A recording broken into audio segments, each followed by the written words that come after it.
Today is the accused's first appearance for both of them.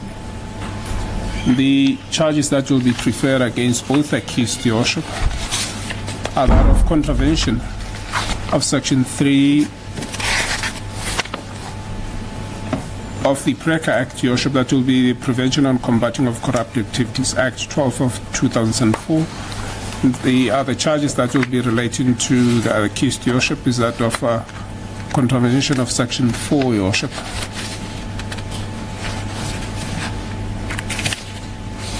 Your Worship, both accused, Your Worship, have presented themselves to the investigating officer, Your Worship, and I can just place on record that the charges that will be preferred against the accused fall under the ambit of our Schedule 5, Your Worship. It is by virtue of the following facts.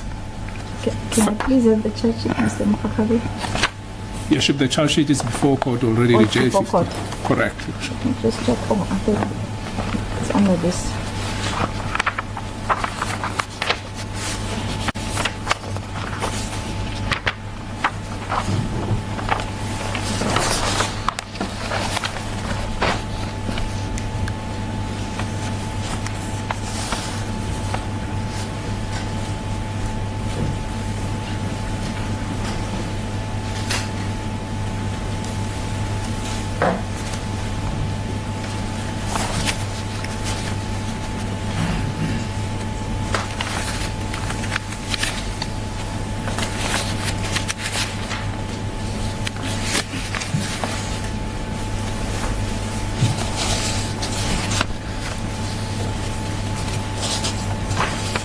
All right, let's start.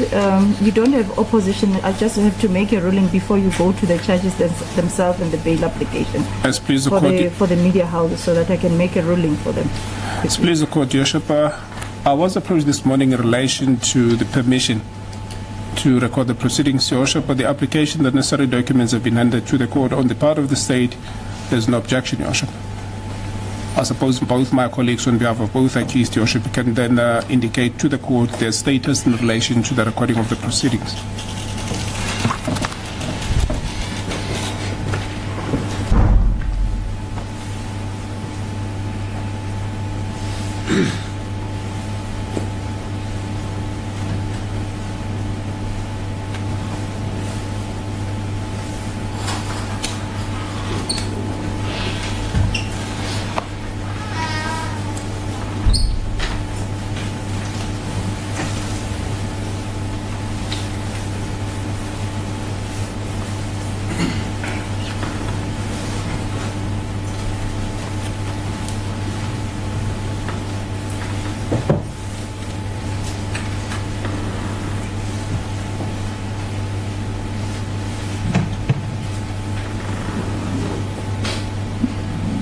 Mr. Small-Smith? Your Worship, on behalf of accused number 1, we have no issue with that. Thank you. Mr. Majavu has already indicated, but it was off record. Can we just place it on record now? Mechanically so. On behalf of my client, Mr. Zizi Kodwa, as a public representative, he appreciates the role of the media in a constitutional democracy. In the result, he has no objection to the media being admitted to cover these proceedings. As the court pleases.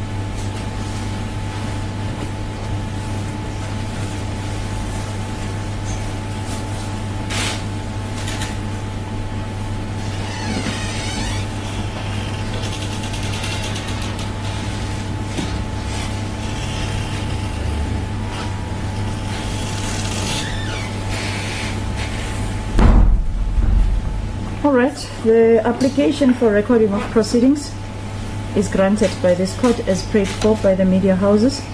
I requested that there should be no movement during the proceedings. I also request that the equipments or apparatus that you are using should not disturb the mechanical recording that we use in the court.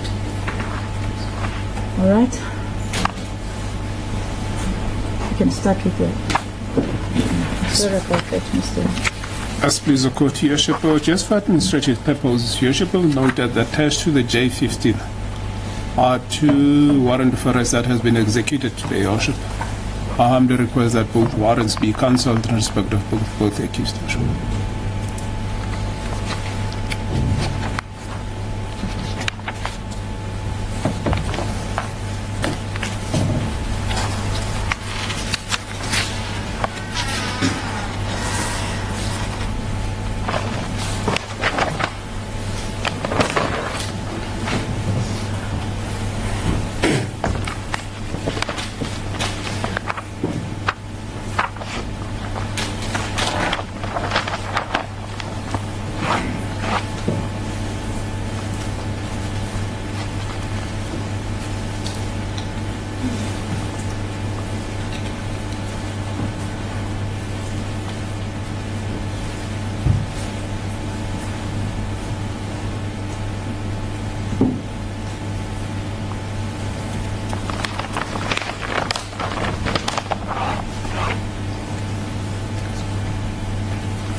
Warrant of arrest authorized against accused 1 and 2, respectively, are cancelled, dated the 4th of June.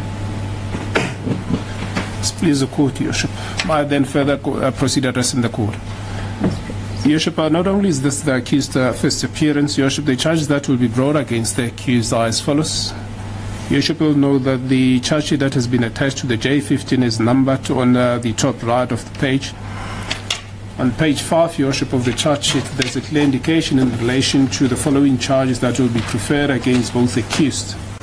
It is contravention of Section 3, right with relevant sections of the Prevention and Combating of Corrupt Activities Act of 12 of 2004.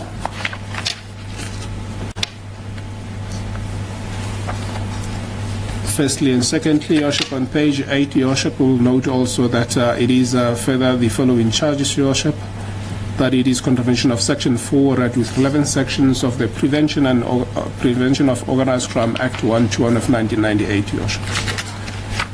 The state submit that the charges that are preferred against both accused, Your Worship, fall within the ambit of Schedule 5. It is because of the following reasons. Page 3 of the charge sheet indicates the amounts that are involved, Your Worship, and the total amount is 1,680,000. And by virtue of that, as well as the fact that the state will be alleging the commission of the offence by common purpose, it is the state's humble submission that the offences preferred against both accused, Your Worship, fall under the ambit of Schedule 5.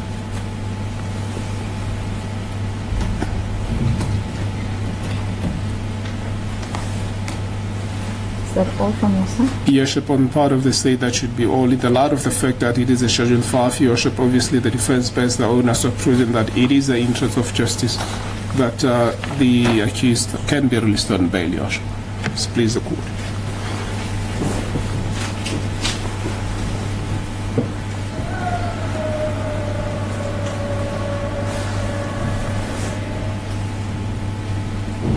Mr. Smith, let's start with the schedule. Your Worship, thank you. I confirm that I'm in agreement with the prosecutor that this is a Schedule 5 bail application and that you have to be persuaded, ma'am, that the accused can be released on bail.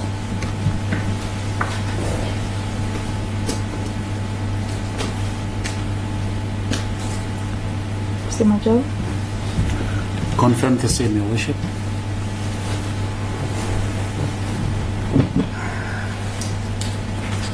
The court rules that this matter falls under Schedule 5. Please, the court, Your Worship, I just inadvertently permitted to indicate that it is a unopposed Schedule 5 bail application, Your Worship. That's please the court.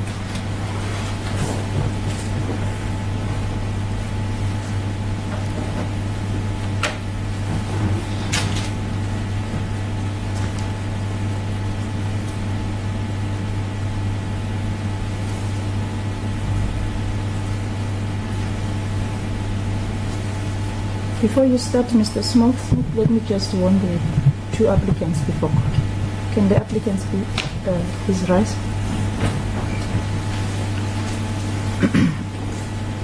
The court is going to warn you regarding the provisions of Section 6011 capital B of the Criminal Procedure Act. You, as the applicants, you have a duty to disclose a record of your previous convictions, a record of your pending cases where you are released on bail, and a record of any protection orders that were granted by the court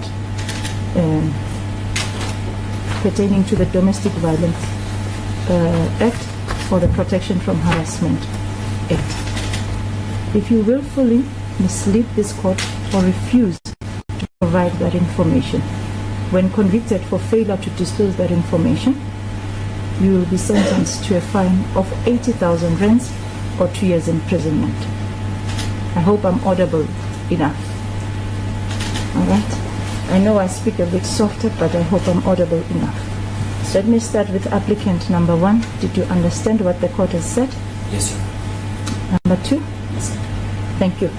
The rest I'll get from the attorneys, but if it's not covered pertaining to Section 6011 capital B, I'll inquire before they close their case. So on the second aspect, the court is going to warn you of your duty, in fact, of your right to remain silent. It's a constitutional right to remain silent in any court of law. Now, you have a right to remain silent when this court is dealing with the facts of the case. So you have a right to remain silent on the facts of the case, because this is a bail proceeding.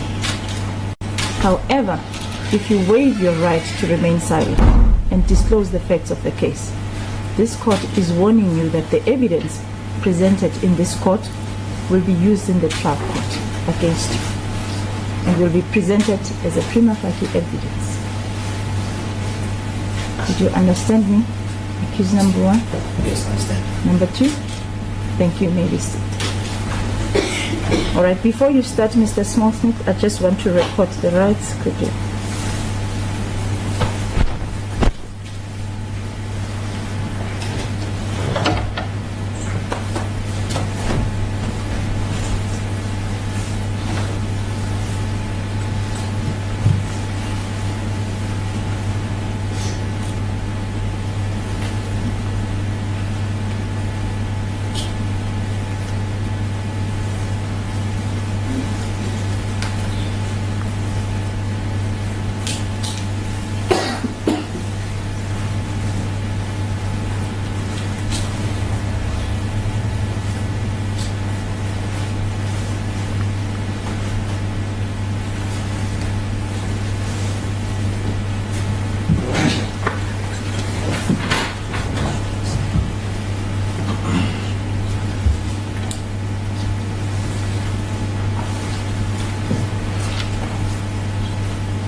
Since the honors rest with the applicants, you can open your case. Your Worship, thank you. I've explained to the accused that even though the state may indicate that they don't oppose bail, the ultimate decision lies with you. Thank you. Your Worship, we've prepared an affidavit, handed it to the prosecutor for him to consider. I beg to read it into the record, Your Worship. Do you have an extra copy for the court? I can So that I can follow the present the proceedings. court with an extra copy. It is in fact a signed one, which I can hand up, and then I can just read from the copy. Thank you. Your Worship.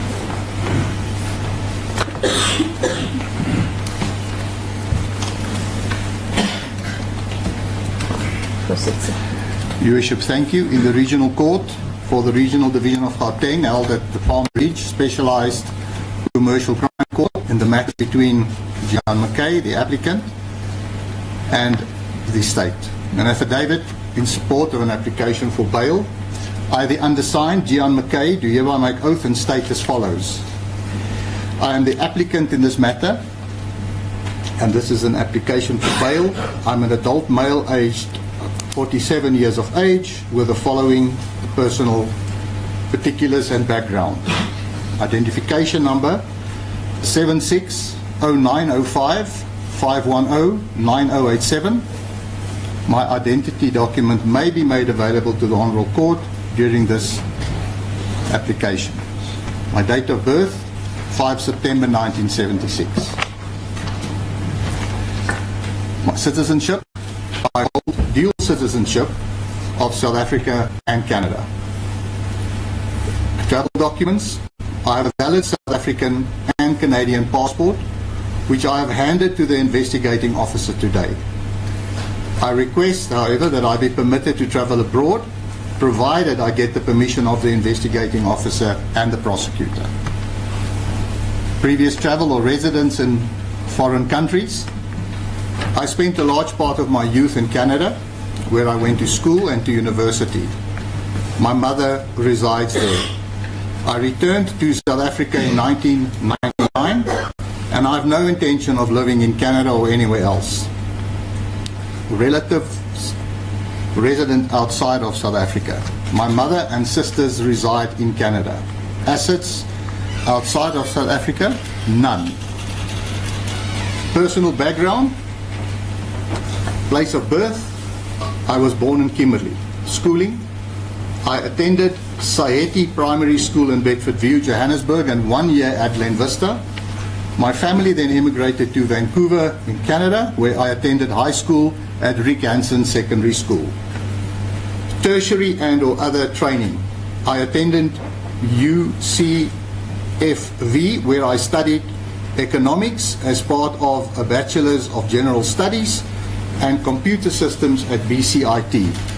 After returning to South Africa, I studied management development, a diploma at UPE and a master's in business administration at the University of Wales through University of Johannesburg. My work history: I worked as a database programmer for a company called MarketLink in Canada. Upon returning to South Africa, I joined Technical Software Systems, where I was the operations director for 3 years. I later set up a company called TSS Management Services, where I was the managing director up until 2012, when I joined EOH Mtombu as public sector executive. I left EOH Mtombu in 2019, and I've since been working at Titan Investment and Advisory. General remarks regarding the background and permanency. South Africa is my home and has been my permanent residence for the past 25 years and will continue to be so. My father, with whom I have an exceptionally close relationship, and I left Canada together and moved back home. My daughter and my ex-wife also resides in Johannesburg. I cannot and will not abscond and risk living the life of a fugitive and being unable to spend time with my family openly and freely. Current status: address 74 Culross Road, Bryanston, Johannesburg. The property belongs to our family's trust. Marital status: I am divorced. Dependents. I have 2 dependents. My son from a previous relationship lives in Brazil with his mother, and my daughter lives in Morningside in Johannesburg. Occupation. I'm currently providing advisory services to Titan Investment and Advisors. Income from occupation. I earn 80,000 Rand a month. Other sources of income. I occasionally receive discretionary dividends from our family-owned trust. My assets. I do not own fixed property in my own name, but I prefer to invest in motor cars. I have found that the correct investment in these sort of vehicles are dollar hedges and depreciate more than fixed property. I own 2 sports cars, cumulatively valued at 12 million Rand, and a Range Rover that is valued at 3 million Rand. I owe 4 million Rand on the vehicles, and I have 400,000 Rand in savings. Availability and sources of funds for bail. I can pay bail from my savings, and it has been suggested, subject to the decision of this court, that I have 30,000 Rand at court today to pay bail. History of antisocial behavior. Previous convictions, none. Pending criminal cases, none. I declare that I have not been released on bail in respect of any other charge. I also declare that I have no knowledge of any outstanding warrants against me. I further declare that I do not have an order against me as contemplated in Section 5 or 6 of the Domestic Violence Act of 1998, nor do I have an order against me as contemplated in Section 3 or Section 9 of the Protection from Harassment Act of 2011, or any similar order in terms of any other law. Arrest and factual background. The date of arrest.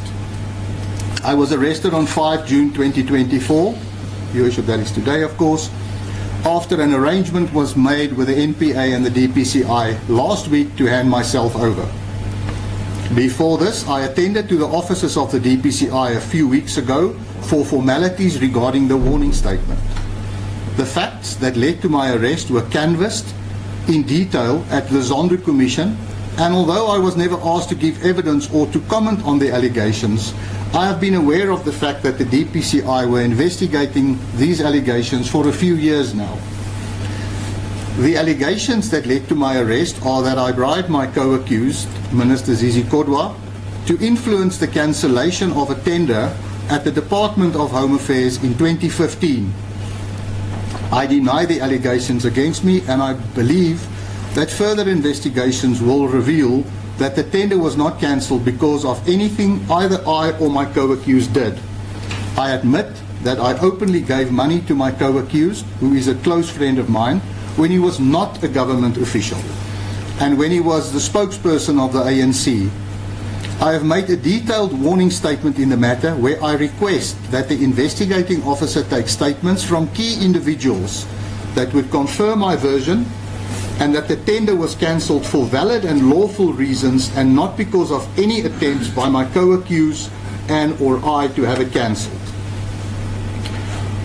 Offences charged with. Although I have not seen the charge sheet, I have been informed that I'm charged in terms of Section 3 and 4 of PRECA. Your Worship, may I interpose and say that this morning, whilst the applicant was in custody, the prosecutor handed me a copy of the charge sheet.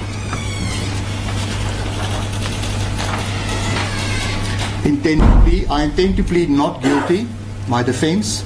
I've submitted a detailed warning statement to the authorities and deny that the tender was cancelled because of anything I did or asked my co-accused to do. From the information I have, the tender was not only cancelled, but never re-advertised and never awarded to any person or entity, let alone to me or any entity associated to me. Submissions regarding the factors to be considered when deciding whether bail should be granted. Schedule in terms of the Criminal Procedure Act.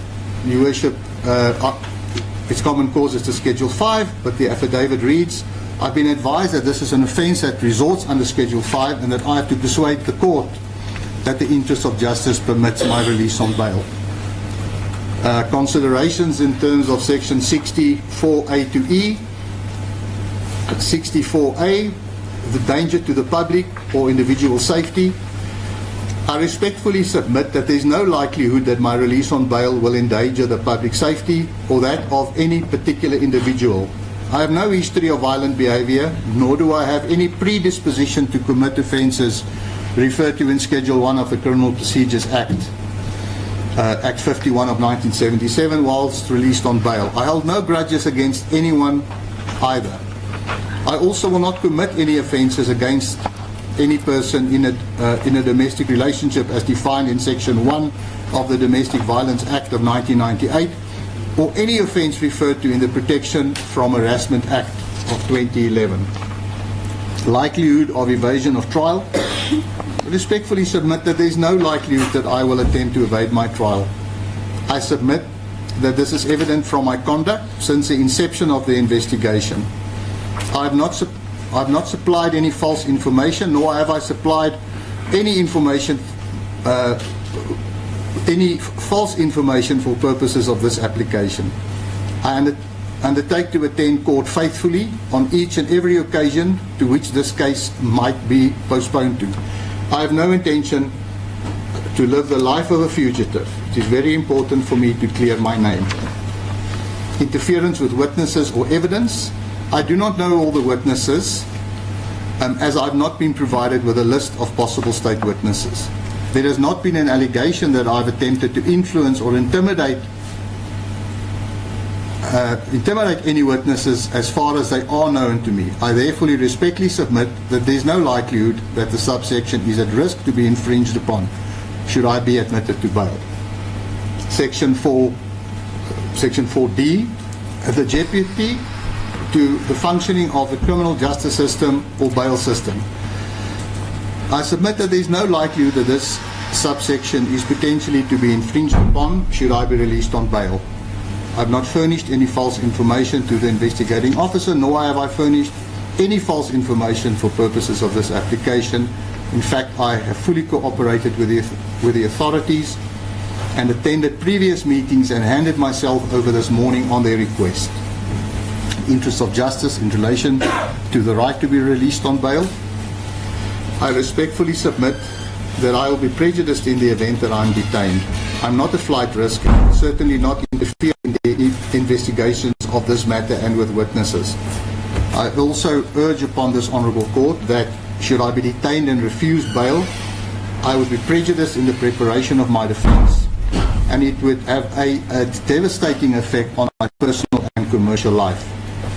It is extremely difficult to consult with a legal representative inside a prison, and I have no doubt that my continued detention will seriously jeopardise my preparation for trial. Other relevant factors: the state does not oppose my release on bail, but I fully understand that the court is not bound by that and that the court will have the ultimate say with regards to my freedom. I respectfully submit that the interests of justice do permit my release on bail and that I am therefore entitled to be admitted to bail. Respectfully submit that the court should grant bail to me in an appropriate amount and with such conditions as the court may deem fit. Your Worship, this statement was signed a short while ago. The prosecutor has a copy, and may I ask that this be handed up as Exhibit A, Your Worship.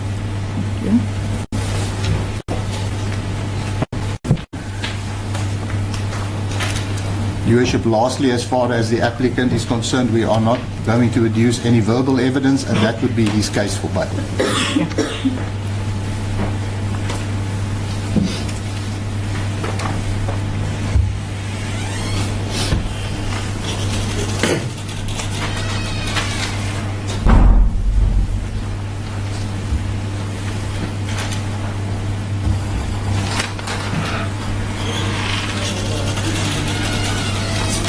Can you please advise Mr. McKay? Did you understand the contents of the affidavit that was read on record? Yes, I did.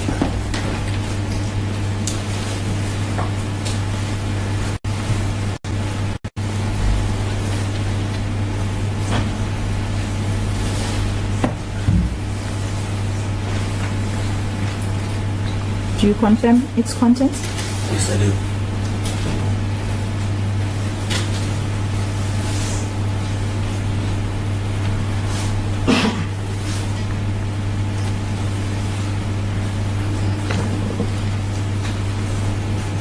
You may be seated, sir.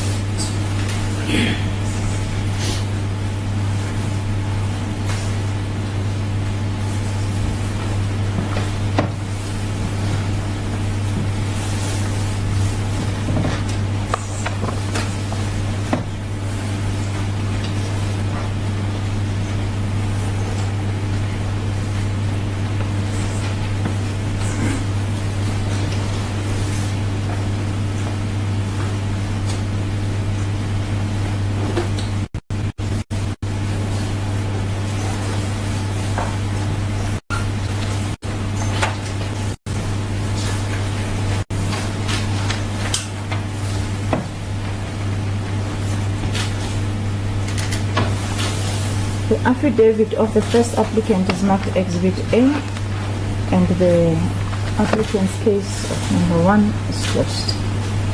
You may move, Mr. Machado, the application.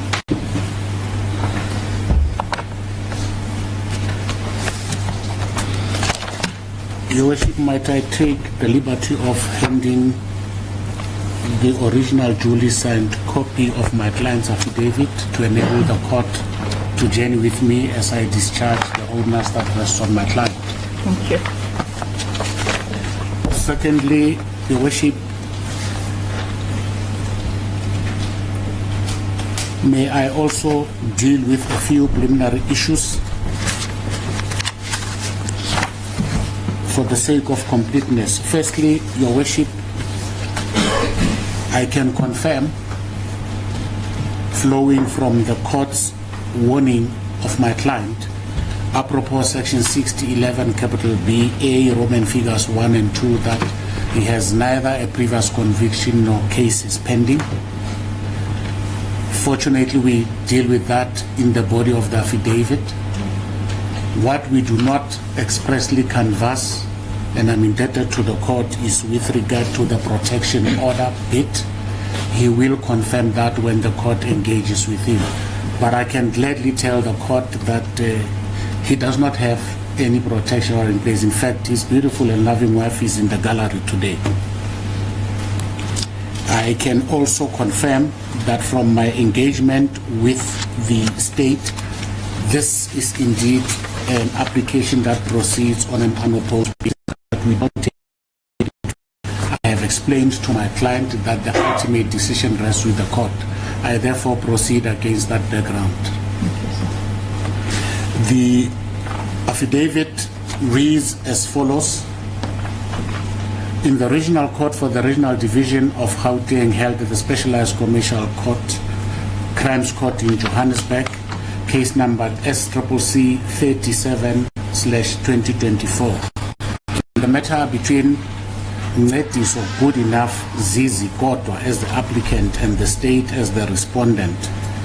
Between parallel lines, this is an affidavit in support of a bail application in terms of section 60 of the Criminal Procedure 51 of 1977 as amended, and it reads as follows. I, the undersigned Mnetiso Good Enough Kodwa, ID number as stated, do hereby make oath and state as follows. 1. That I am the accused and applicant in this matter, currently employed as a Minister of Sports, Arts and Culture in the 6th Administration in the Republic of South Africa, having been so appointed in March 2023. And prior to that, I was appointed as a Deputy Minister of State Security in 2019. Incidentally, that Parliament has prorogued. I'm an adult male, 54 years of age, having been born on 19 January 1970. I'm a South African citizen, having been born in the Republic of South Africa. I do possess and I'm the holder of a valid passport, including an official passport by virtue of the office I hold.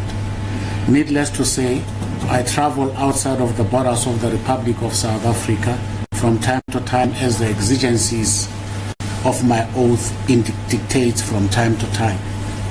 My residential address is 154 Epping Drive, Danefen Golf Estate in Johannesburg. My family and I have been living and ordinarily resident at this house for the past 2.5 years. Apropos my personal circumstances, I'm gainfully employed as a Minister of Sports, Arts and Culture in the 6th administration, which has recently prorogued in the light of the elections a few days ago. My family background, I'm married to Mrs. Zizi Kodwa, and we've been blessed with 2 minor children aged 6 and 6 months. I do own movable property, as I am the bona fide possessor of a motor vehicle Discovery Land Rover 2020 model valued at 950,000 rands, which is still under installment sale agreement. My wife and I, to whom I am married in community of property, own furniture and appliances and household effects valued at 350,000 rands. I also own my personal effects estimated at 80,000 rands. Immovable property, my wife and I are current lessors of the property referred to above as my current residential address, which we intend to purchase in due course. Bonds or contacts outside South Africa. I do not have any family or contacts or friends who are permanently based outside South Africa. Neither do I have any offshore accounts. Previous convictions. I do not have any previous convictions. Pending cases. I do not have any cases pending that I know of except the current one. I also confirm that my lawyer has warned me about the consequences of a false declaration in this regard and still stand by the answer I've given herein above. The current case. I'm aware of the nature and gravity of the punishment which is likely to be imposed should I be convicted of the charges against me. May I interpose to indicate that I confirm that I've only recently been placed in possession of the charge sheet now in court, and I take no issue with that, neither does my client. And I intend pleading not guilty, and I'm determined to attend court on all these dates as directed by the Honorable Court to do so, as I have full faith and confidence in our criminal justice system. I will disclose my version at the appropriate stage during the trial and will take the court into my own confidence. At that stage, having been duly furnished with the contents of the docket, I would know in greater detail the actual allegations against me and the case I am required to meet. A brief factual matrix. At this stage, I gathered that my prosecution is a sequel to the findings and recommendations from the State Capture Commission and or some parts of my testimony to the Commission. I went to the Commission out of a deep sense of respect for the rule of law and participated therein with a clean conscience and in line with willingness to be held accountable. I never located myself as being above the law.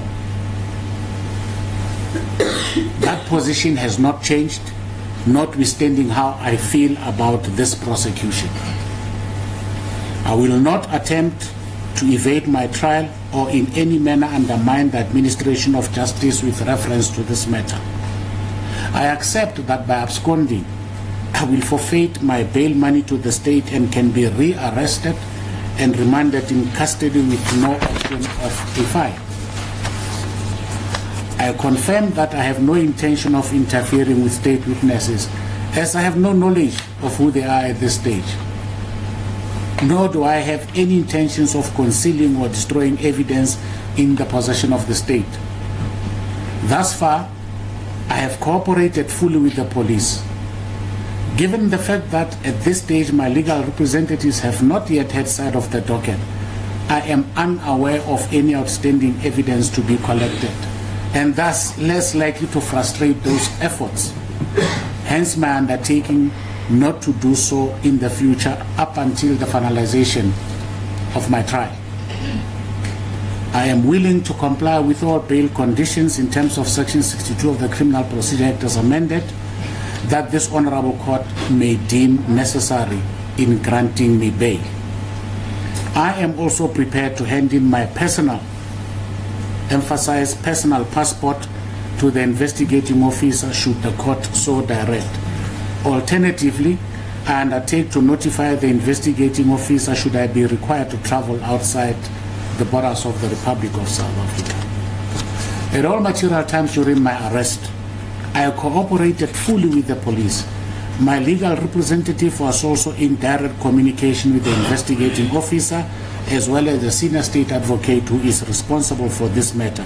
Hence my appearance today as properly coordinated and without any undue delay at my instance.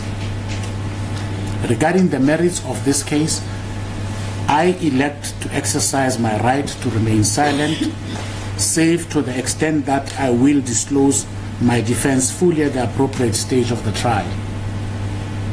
I'm not privy to the details pertaining to the charges, except for the generalized allegations arising from my testimony at the State Capture Commission. I will be better edified when the state discloses the contents of the docket and a final charge sheet to me, which I am informed will only happen when the investigations are completed. I am also unaware of the identity of state witnesses and thus unlikely to interfere with them or otherwise imperil any outstanding investigation. However, should the state be prepared to provide me with a list of its witnesses here and now, I will undertake and refrain from making any contact with them. I can afford bail in the amount of 25,000 rands, which I have with me. I have also been advised by my legal representative that the posting of bail is not in and of itself meant to be a punitive measure, but rather a process that is aimed at fairness and equity and ensuring that if admitted to bail, I do not invade my trial. I am also prepared to put up any collateral as may be directed by the court, only should that be deemed necessary. I will certainly suffer an impediment to the preparation of my defense if I am detained if I'm kept in detention. I humbly request this honorable court to grant me bail in the amount of 25,000 rands, as I believe that it will be in the interest of justice that I be released on bail or in any manner as the court might determine. I am also prepared to comply with other conditions which the court may impose. I submit that I'm not a flight risk. Even on the assertions made by the prosecution regarding the circumstances of my arrest, it is clear that I'm not a flight risk. If anything, I was eager to make my first appearance even on an earlier date, and that much the investigating officer can confirm. For all intents and purposes, my conduct thus far is indicative of the fact that I'm a good candidate to be admitted to bail. My roots are deeply entrenched in South Africa, and it is in my interest also to stand trial and clear my name.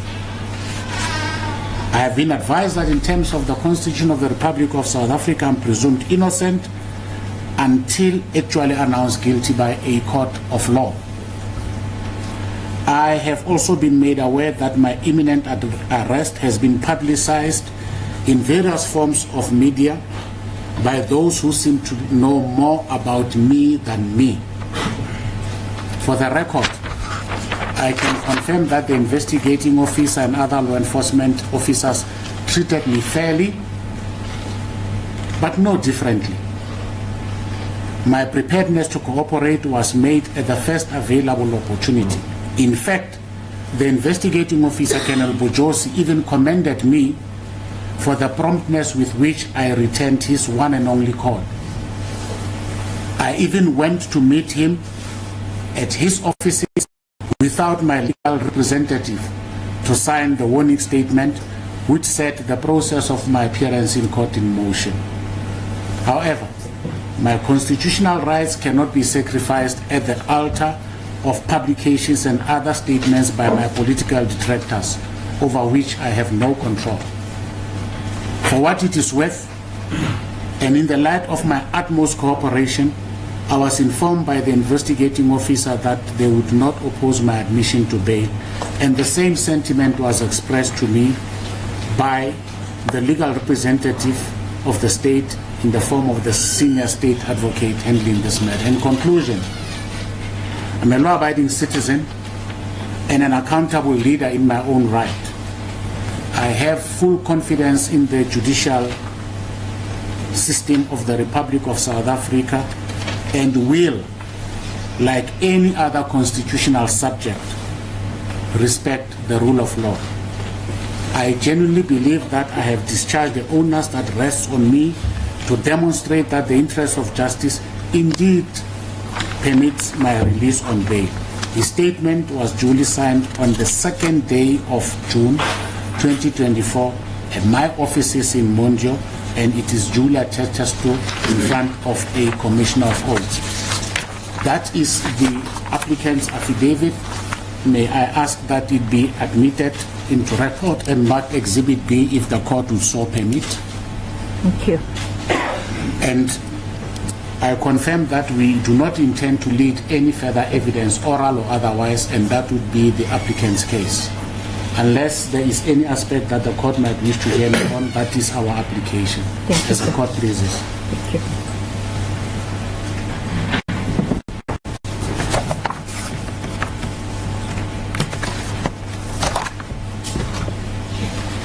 Mr. Kodwa, can you please rise?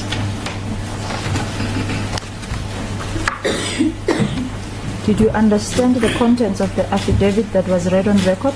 Yes,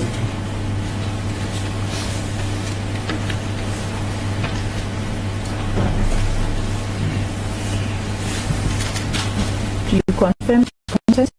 yes,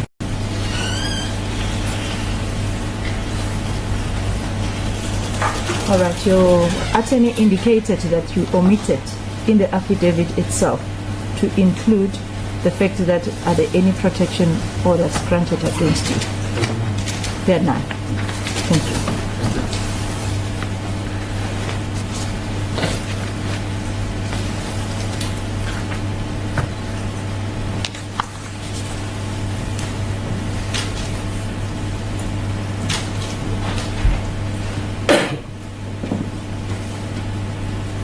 You may be seated. Thank you.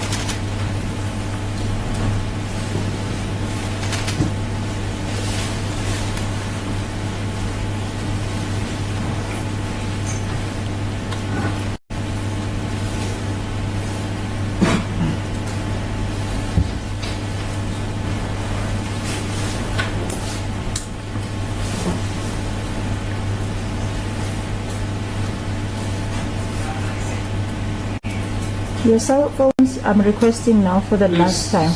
Your cell phones, please. I humbly request, we are recording this machine, it's also on the network like your cell phone, so it can interrupt the recordings. I'm pleading with you, members in the gallery.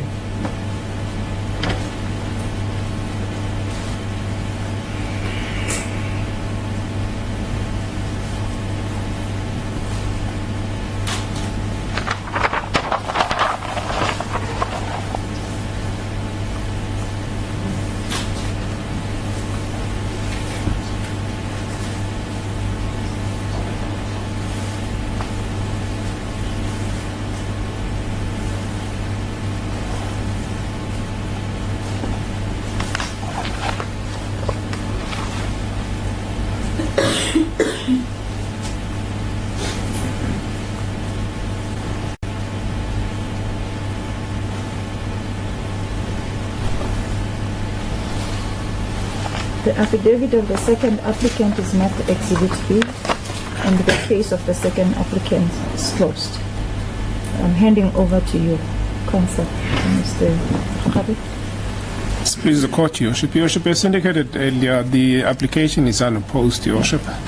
And I can just indicate that the respondent, Your Worship, will not be calling any witness to testify viva voce and or presenting any affidavit in relation to this. However, we'll be requesting to address the court from the bar, Your Worship, and with leave of the court, May I kindly be permitted to proceed doing so, All Your right, Worship? let me just close your case first so that you can address when you're submitting your closing address. I'll permit you to do so. Yes, please, the court, Your Worship. So I'm closing your case now. No evidence orally or documentary by means of an affidavit. Your Worship, indeed, suffice to say that I can confirm that firstly, in respect of the first applicant, there are no previous convictions, Your Worship, or any pending matter. Secondly, his personal particulars have been confirmed. That is his place of residence, Your Worship. Okay. Can I just allow that when you do the closing address, as long as there's no any other evidence to be laid? Yes, please, the court, Your Worship. Right. So I'm closing the respondent's case. Yes, please, the court.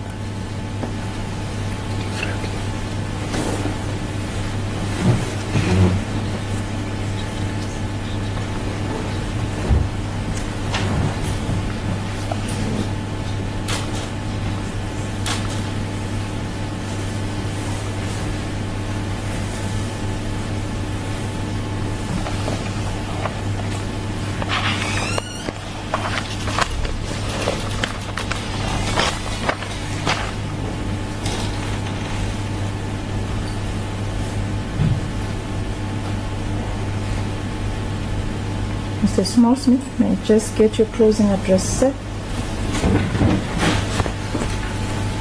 Your Worship, thank you.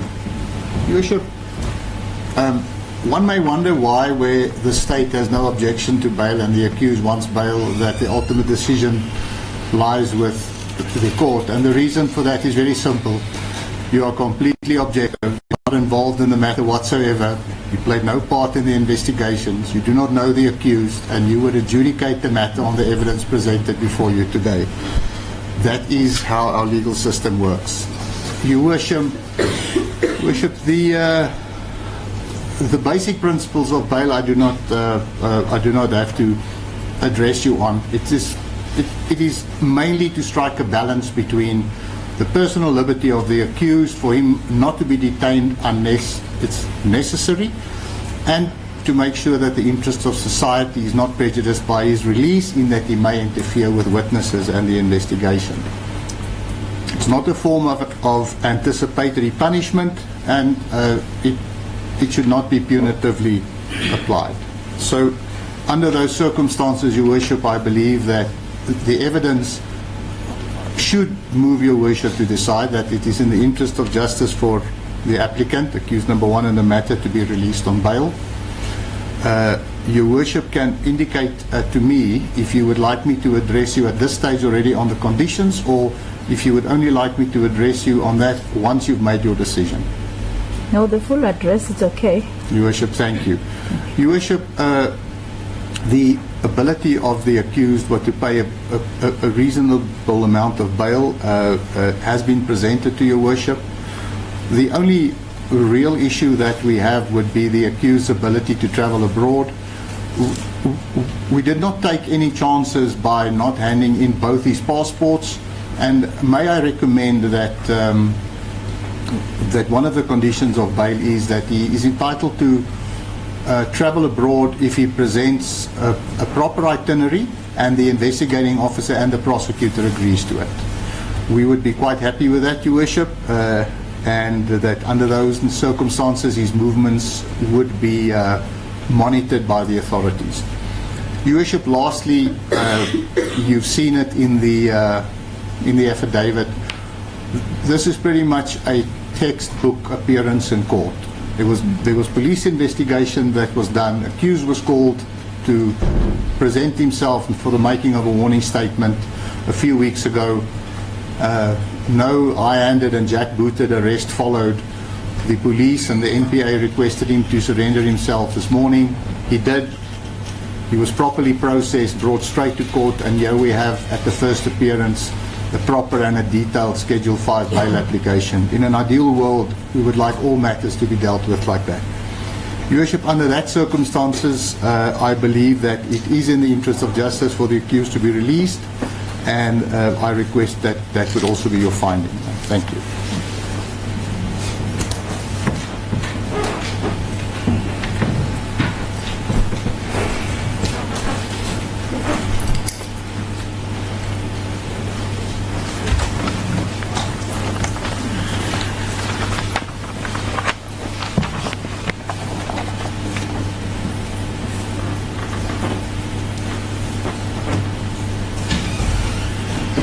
Your Worship, my apologies. There is one very important aspect that I omitted because I only heard it a short while ago. Understand from the state that investigations are completed and we will be presented with a copy of the docket this morning already. So there's really no reason why this matter would not be able to start as soon as proper instructions have been taken and the court roll permits it. Thank you. Mr. Majabu, closing address here. Firstly, Your Worship, a useful starting point is to deal with the law. I submit, Your Worship, that we have discharged the onus that rests on my client as the applicant in the form of an affidavit, which in and of itself is evidence under oath, and it stands before you uncontroverted. Secondly, if one was privy to the charge sheet prior to the drafting of the affidavit, I would have gladly relished an opportunity to say something about the strength of the state's case. To the extent that the charge sheet was handed to me literally across the table by my learned friend, I beg leave of the courts to just say one or two from the bar, because I do believe that it would be an important aspect that should go into the potpourri of factors that the court will consider, notwithstanding our collegial arrangements that the matter is unopposed. I'm one who doesn't like to leave things to chance. I've had my hand beaten a few times with the NPA. Your Worship, it is clear that there is reliance to the principle of common purpose, which I can tell you for free has not even been properly pleaded in the charge sheet. However, to the extent that the state seeks to rely on that, I am simply placing on record that they will be hard-pressed to draw the legal nexus on which a common purpose is pegged with reference to the specific provisions of PRECA. I would have dealt with that in my client's affidavit to demonstrate that all there is a carbon copy of what was said in the Zondo Commission. We'll deal with that when we peruse the content, and I'm glad that it will be made available today. I would have been remiss if I don't touch on that.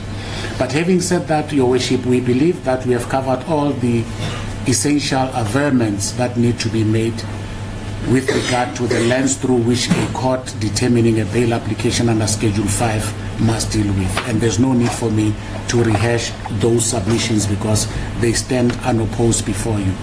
The only last issue to deal with, and I'm latching on to what my learned friend has said, if indeed the investigations are complete, then there is little or no reason for any other form of stringent bail conditions apropos the investigation being imperiled may be attached. However, we do not say that the court is not at liberty to impose any other conditions as the court might deem fit.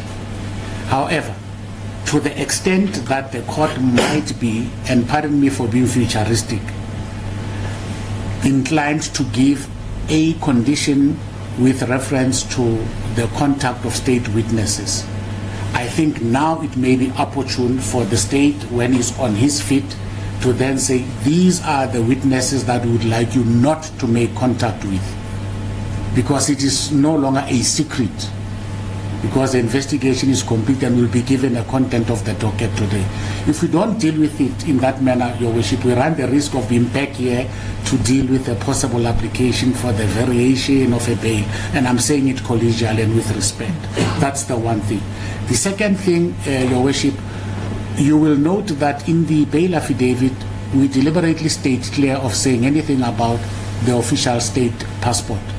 That does not belong to my client as of right. He can be recalled to. In fact, he might not even be a minister beyond these proceedings, and therefore, by operation of law, that particular passport must go back to the state and it be destroyed. So we are not being disingenuous when we elected not to say much about it. And of course, with regard to his personal passport, our offer still stands. If the state feels that they need it for whatever reasons, we'll gladly hand it over, provided that in the event he were to be required to travel for personal or whatever means, as a non-flight risk, we believe that he should be entitled to have that opportunity to travel be availed to him. Lastly, and this is on strict instructions, regardless of what you decide, Your Worship, my client has instructed me to firmly place it on record that he does not locate himself above the law. He does not. It is unfortunate because he's a politician, which is a matter of public record, that anything that pertains to his rights is even violated by those who are supposed to protect his rights. It's not for the court to have any ruling to be made on this, but I am under instructions to say at the first available opportunity, one phone call by Colonel Bojosi, he was raring to go and he went to see Colonel Bojosi earlier than what he would have intended. And lo and behold, out of the goodness of his heart and as a respectable and respectful citizen, his imminent arrest was publicized. Information pertaining to the details regarding the charges was given to the media. I say this because I only, as his legal representative, have sight of it today, literally in court, and it's a carbon copy of what is contained herein.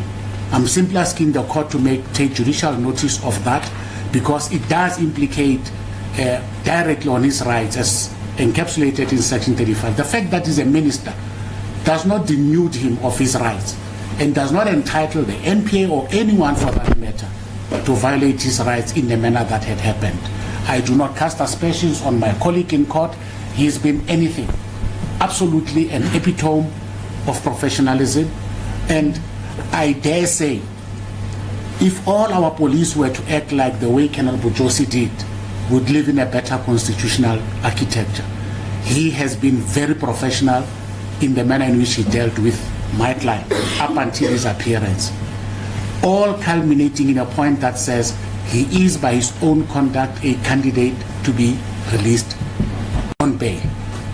And having said that, and mindful of the fact that the court has not had any evidence to the contrary, I believe this is a point at which I must shut up, because I do believe that I have made the point on behalf of my client. And if the court is so persuaded, I will humbly ask that he be released on 25,000 rands of bail. If there is any other intended conditions that the court is thinking of imposing, I'm ready to deal with those considerations while I'm on my feet. Other than that, Your Worship, I am indebted to the court and my colleagues for the indulgence. I do believe that Mr. Zizi must be sent home. Thank you. As the court pleases. Thank you, sir.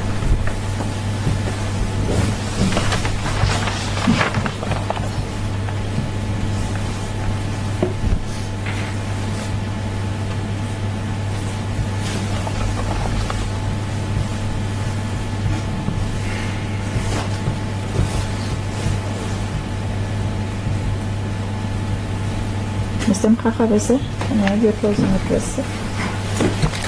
Yes, please, Court. Your Worship, as indicated earlier, it is an unopposed Your Worship bail application. And the state, the respondent has the following address, Your Worship. I'll firstly start with address in respect of first respondent, Your Worship. I can confirm that there are no pending matters, Your Worship, and the applicant... First applicant, correct. Thank you. And that there are no previous convictions in respect to the first applicant. The personal particulars of the applicant, first applicant, has also been confirmed, as is his place of residence, Your Worship.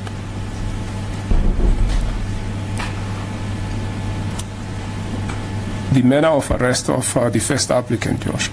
The applicant was telephonically contacted around the 15th of May this year, that is 2024, where a warning statement was obtained.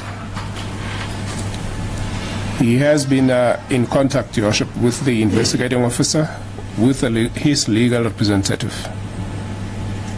which then eventually culminated in him handing himself over to the police, where he was then arrested this morning, Your Worship. So that would imply that the first applicant, Your Worship, is not a flight risk.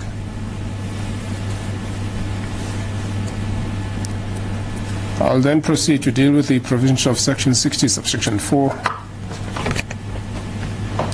in relation, firstly, to the interference either with witnesses and/or investigations. I can confirm and place on record that investigations in this matter have been completed.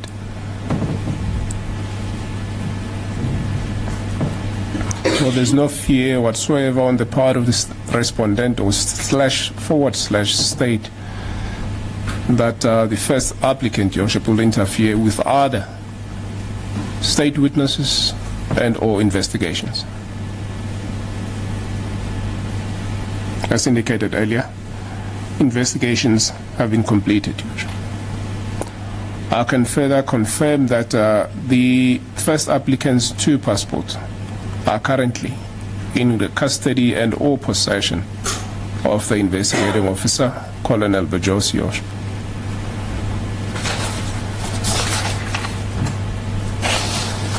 The one aspect that I need to deal with in respect of the first applicant, Your Worship, I can just refer the court as well as my 2 colleagues specifically in respect of Mr. Small-Smith. Your Worship will know that the affidavit have been numbered at the bottom right, and I'm specifically referring to paragraph 1.3.1, which will be on page 2.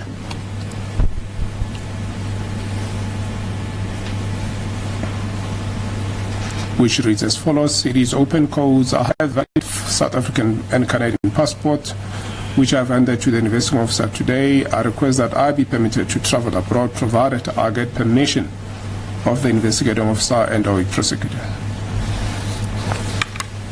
Your Worship, with regard to the permission by either the investigating officer or the prosecutor, Your Worship, I suppose it should just be a bail condition that when either of the accused, but because I'm currently dealing firstly with the first applicant, which is to travel, Your Worship, that should be communicated to the court, and that the court can get an indication with regard to the itinerary, and when that is done to the court, Your Worship, I think it's much more easier, rather than the prosecutor and the investigating officer being involved in this, Your Worship. So I suggest, if the court so wishes, that it be placed as a bail condition that when the first respondent wishes to travel, the court can then be approached with the necessary application and the itinerary.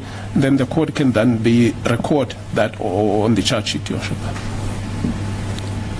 rather than avoiding a situation where the prosecutor or the investigating officer, Your Worship, will then be involved in granting the accused or the applicant, shall I say, a permission to travel, Your Worship.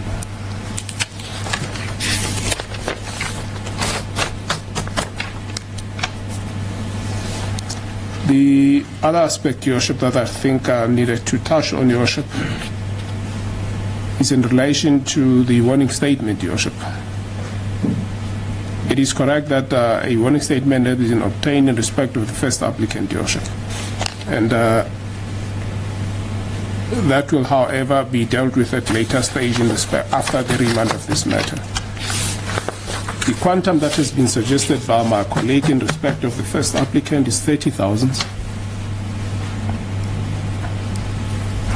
The respondent has no objection that the quantum, Your Worship, can be fixed if the court grants bail at the requested amount of 30,000.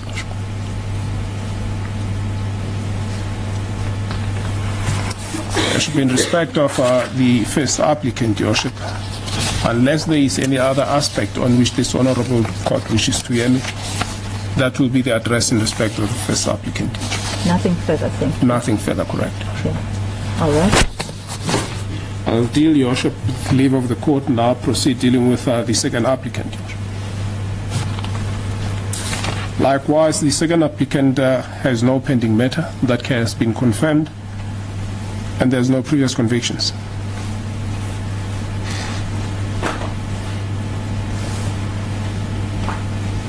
Personal particulars of the second respondent has been confirmed, that is his place of residence.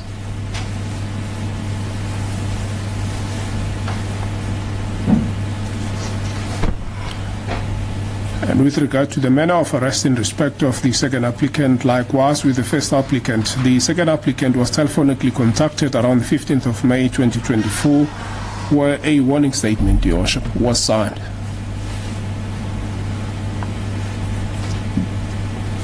That would speak to the fact that he has been aware in relation to the investigation and the existence of the matter, firstly.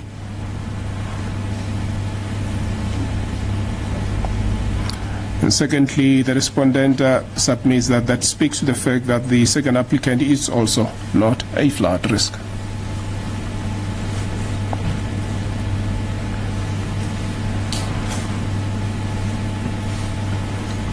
The respondent has already indicated to this Honourable Court that investigations in this matter are complete. And with regard to the provisions of Section 60, subsection 4 of the Criminal Procedure Act, the respondent has no fear whatsoever that second respondent will either interfere, firstly, with investigations and or with witnesses.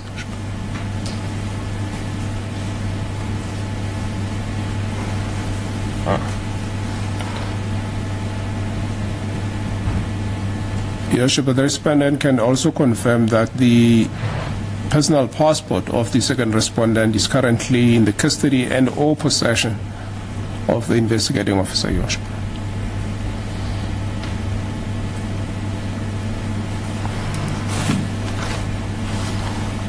There are a couple of aspects or issues that has been raised by Mr. Majavu on behalf of the second respondent. And firstly, that will be in relation to the merits of the matter, Your Worship. This is a bail application. I'm not going to dissent, and with the greatest of respect to the merits of the matter, Your Worship, because this is a bail application. With regard to witnesses, Your Worship, my colleague had suggested that the state at least should provide the court with list of witnesses which the state intends to call, so that at least the second respondent can know, and by extension the first respondent would know who the witnesses are in this matter, Your Worship. Your Worship, indeed, the investigations are complete. Copies of the docket are ready to be provided to the defense. The state, as indicated earlier, has no fear whatsoever that any of the witnesses or either of the applicants before court will interfere with witnesses, Your Worship. If by any chance that arises, Your Worship, that will be dealt with at that particular stage, Your Worship. But there is no fear whatsoever, and that should be re-emphasized, that the respondent has no fear whatsoever that either of the two applicants will interfere with the witnesses. The issue of passport that has been raised by Mr. Majavu, Your Worship, it's already been dealt with. It is the personal passport of the second applicant is currently in possession of the investigating officer, Your Worship. And likewise, the issue of traveling, if he wishes to do so, the second respondent, Your Worship, it would only be appropriate, Your Worship, as I have already indicated with regard to the first respondent, that by extension be applicable to the second respondent, that when the bail condition should then be ordered by the court, that when the second respondent also wishes to travel, the court be approached with the necessary application, with the necessary itinerary, and the court will then make a decision in respect to that particular application, unlike, as indicated earlier, that either the state or the prosecutor or the investigating officer should decide or be advised about the possible traveling abroad of either of the applicants.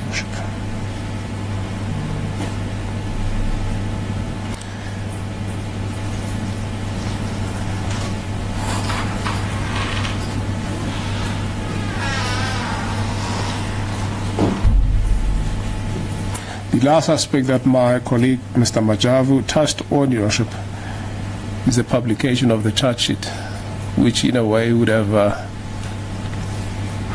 encroached upon the constitutionally entrenched rights of his client, Your Worship. I've noted that he had indicated hastily that he has no aspersion in respect of the possible leaking of this document by the state, Your Worship. I can clearly indicate, Your Worship, that I only gave or provided both my colleagues this morning the charge sheet.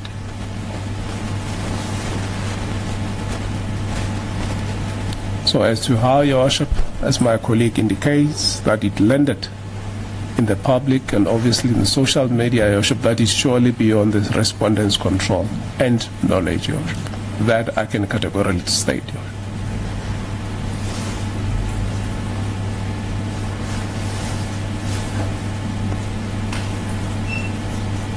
I've noted, with regard to the quantum that has been suggested in respect of bail by the second applicant, it is 25,000 rands, which is obviously distinct from what the first respondent has suggested, Your Worship. The respondent's submission, Your Worship, in this matter is that bail should not be denied by the fact that it is unaffordable to the applicant.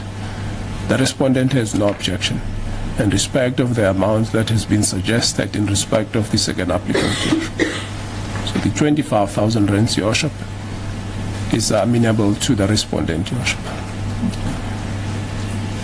Your Worship, unless there is any other aspect, Your Worship, with regard to the second respondent that the court wishes to hear me, that will then conclude the state's address, Your Worship, / respondent's address, Your Worship. Right. The only aspect that I need from the state is the fact that I don't know about the merits of the case. I would expect, if I don't get it from the defense, which is the constitutional right, but section 60 subsection 8, I think capital A, will require me to get something as to what happened, how are they linked, for me to arrive to the conclusion of if it's in the interest of justice that they should be released on bail. So if I can get that information, remember that bail is an inquiry, I need to get that information, because without that information, I would not have done my job. If I might just get clarity from the court. This Honourable Court inquiring from the state that is link between the applicants before court and the commission of the offence. If you can give me, if you don't want to disclose too much, but I need to know as to what happened on the facts, then I'll be able, because it's not me, it's also the section, if I can read it on record. Let me just get... Bishop, I do not have any doubt as to what the court is currently inquiring and with regard to the knowledge by the court of the law.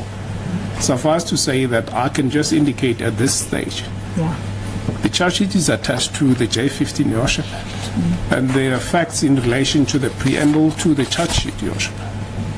So it is currently common knowledge, Your Worship, and that will be in respect of the preamble to the charge sheet from paragraph 1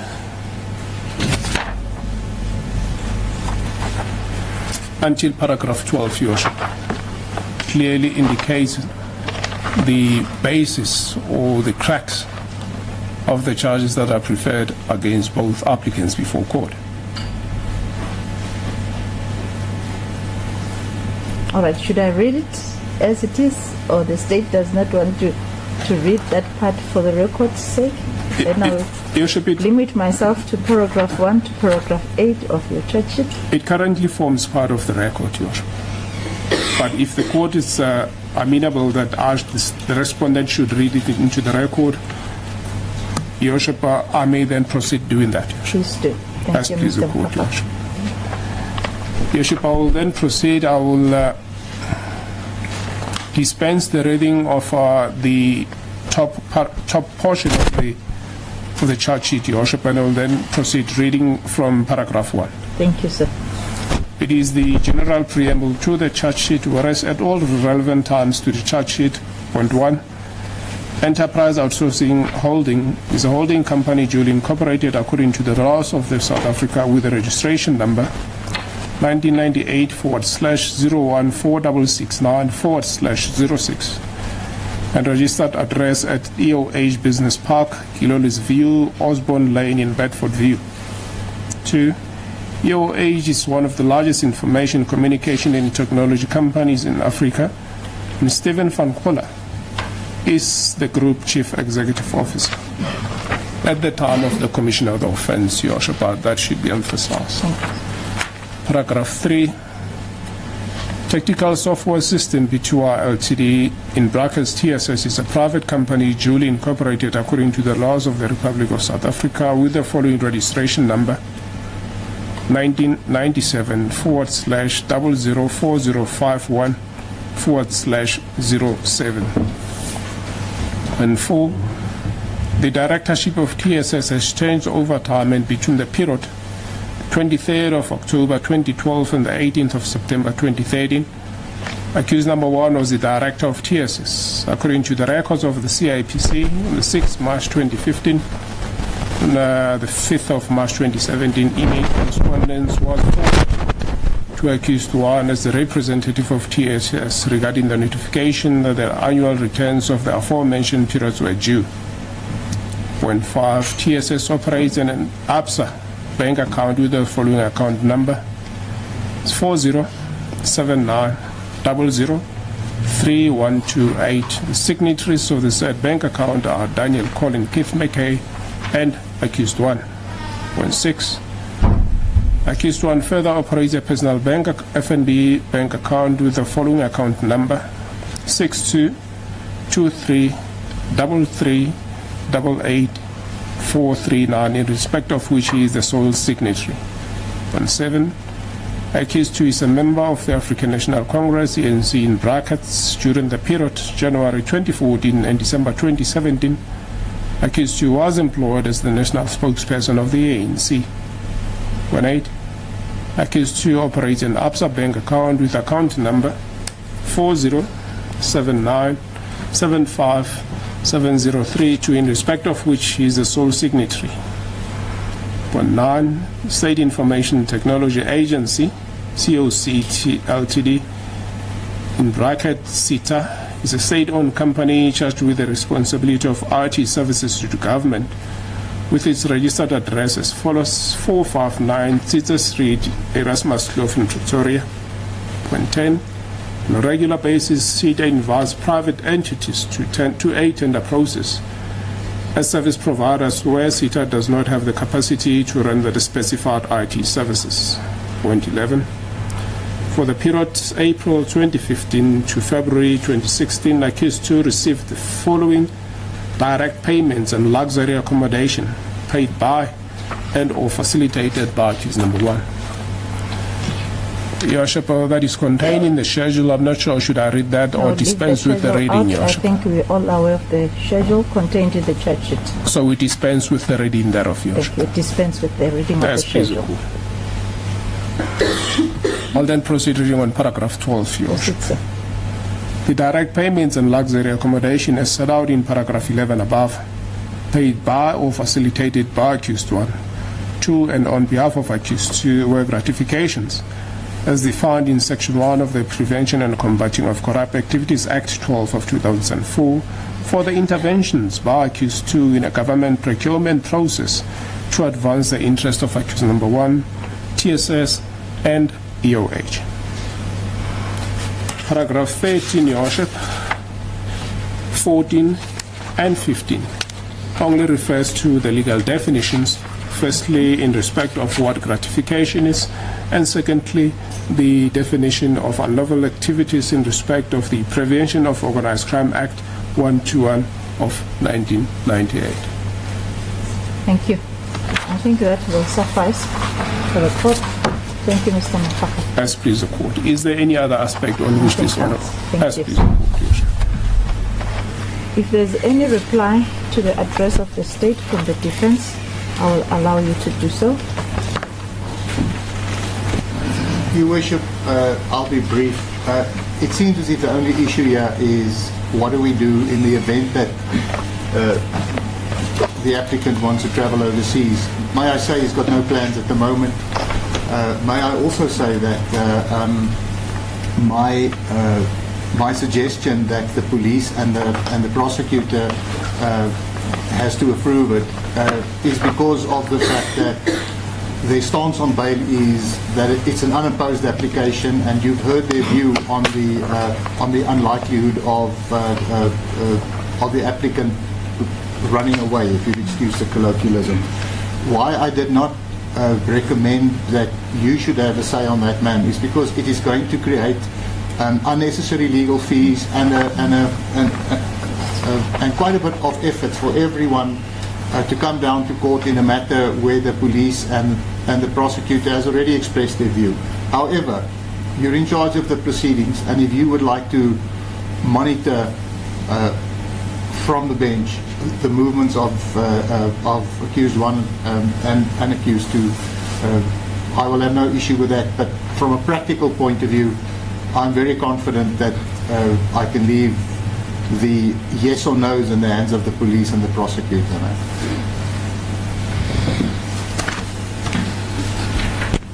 Your Worship, I do have something to say. Firstly, there was merit to my reference to having not said something about the merits. My understanding of the law is that for the court to exercise its discretion, it has to have some semblance of what the issue is about. So the court was spot on when the court asked that question. With respect, it is not open to the state to say we don't want to descend into the merits. Otherwise, on what basis can the court then exercise its judicial discretion? But I'm happy with how the court has dealt with that aspect. I will not belabor it. Safe to say, if we had the charge sheet, we would have quite simply pointed out to the state the error of their ways, which would have weighed heavily in the consideration of whether or not the interest of justice permit my client's case. We can't just leave it to chance just because the state says we're not opposing. And the point is this. My learned friend says to you, paragraphs 14 and 15, don't worry, it just talks to the definitions. But exactly that is the nub of the issue. We are brought here on common purpose. It's a fact. We are brought here on breaker. And central to the whole case is the issue or the definition of gratification. And you know what is interesting, Your Worship? You look at what the allegation that has been read into the record is about who paid who and the schedule that we omitted. And my client is described as an ANC official, a spokesperson, not in government, no indication in the preamble as they are required to do by law, not because Majavu says so. What is the nature of the gratification of an unlawful nature from a non-government official? And as a matter of fact, the ANC is not even co-accused here. That is why I refer to it. But that's an issue about which we'll fight in the trial court. But there was moment to that submission. The issue with regard to the suggestion that the court should monitor the movements, with respect, it is unmeritorious. It is going to be an abuse of the already strained judicial resources. In instances where the state says, no, both of them are not flag risks. In fact, they handed themselves over. So on what basis can it be suggested that a court must then be drawn into administrative aspects? I do not leave it, like my learned friend says, in the hands of the court. I strongly submit that the court should stay clear of that arrangement. If one thinks of it practically, we are all practitioners here. When a legally trained person says an application to the court, it presupposes a formal application on notice. Now, and that application must be adjudicated to by a judicial officer. What dispensation in the Criminal Procedure Act makes provision for that? I'm simply saying in all politeness, that you are overburdening the judicial system. There is absolutely no mischief that can be said to be sought to be avoided by the imposition of that condition. I therefore humbly urge the court to rather, if the court is so inclined, leave it at saying the applicants, certainly on behalf of my client, he must do no more than notifying the investigating officer. He does not have a direct link with the prosecutor for that matter. It is for the investigating officer to liaise with the prosecutor who's managing that particular docket and to say, I intend traveling, here is my itinerary. Ordinarily, the courts don't get involved in those extracurricular arrangements. Why now? Why now? I ask rhetorically. So I stand by my submission that if the court is inclined to go in that direction, I didn't even realize that the passport was already handed over. That on its own is a step enough to restrict his movements. Other than that, Your Worship, I stand by my submissions, and I'm glad my learned colleague has clarified the issue about the leakage of the charge sheet. I was not suggesting that it is him. He's a decent fellow. I've known him for many years. But the fact of the matter is the media and other people other than my client have a duplicate of this charge verbatim, and I only got it a few minutes ago as confirmed by him. It is something that we'll deal with outside of this court, but I just needed to place it on record, Your Worship. Those are my submissions, as the court pleases. If I may, Okay, Mr. Mkhakhaba. just one aspect, and that is in relation to whether or not both applicants, Your Worship, when intending to travel at a later stage, to then approach the court, or there should be an arrangement between the prosecutor, investigating officer, and any of the clients, Your Worship, or the applicants. I, for one, Your Worship, I'm not going to monitor the movements of not only these applicants before court or any other accused for that matter, Your Worship. So I'm not going to be involved in relation to that. If the court is inclined to take the view of the defense in relation to that, there must be an arrangement between the investigating officer and the applicant, Your Worship. That may be so, Your Worship, but the respondent is not going to get involved in that. Hence, there was a suggestion that let it be on record, Your Worship, and that it forms part of the bail condition, Your Worship. I understand the legal fees and implications that are involved in bringing an application or for any other appearance, Your Worship.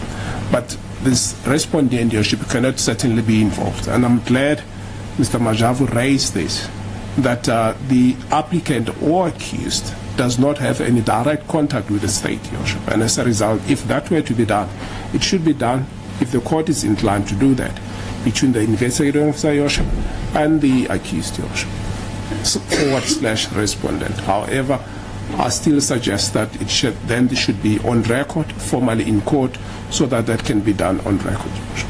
That will be the respondent's final address. Thank you, sir. All right, I will just give an extemporary ruling just to speed up this matter.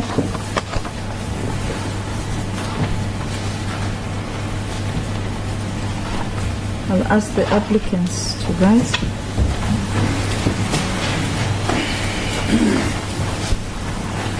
The first and the second applicant are standing before this court on charges of corruption, where the amount involved falls under Schedule 5. They are lodging an application for their release on bail. The purpose of this bail is to strike a balance between the interest of society and the liberty of an accused person. In terms of Section 6011B of the Criminal Procedure Act 51 of 1977, the accused shall be detained in custody until he or she is dealt with in accordance with the law. The section has shifted the onus that rested on the state in bail applications to the applicants, who has to adduce evidence to prove on a balance of probabilities that the interest of justice permit his release on bail.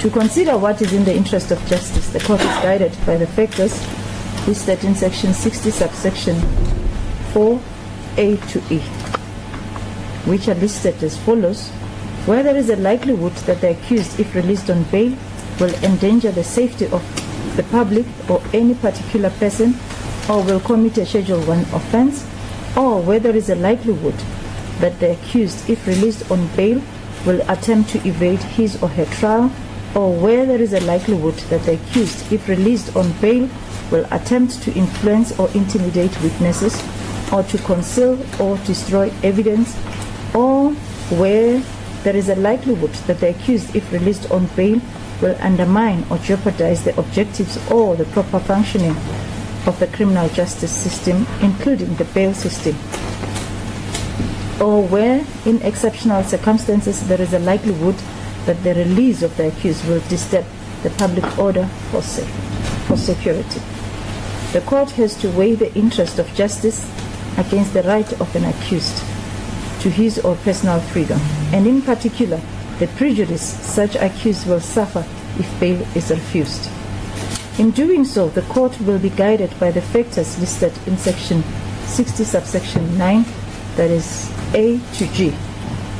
Bail is a constitutional right of an applicant.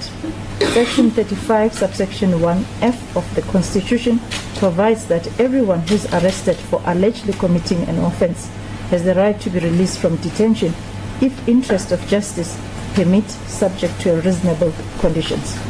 In the matter of S versus Atchison, 1991, Volume 2, SACR, page 805, and cited with approval in Nell and others versus S, 2018, Volume 1, SACR, page 76 to J. The Honorable Court stated that an accused person cannot be kept in detention pending his trial as a form of anticipatory punishment. The presumption in law is that he is innocent until his guilt has been established in a court.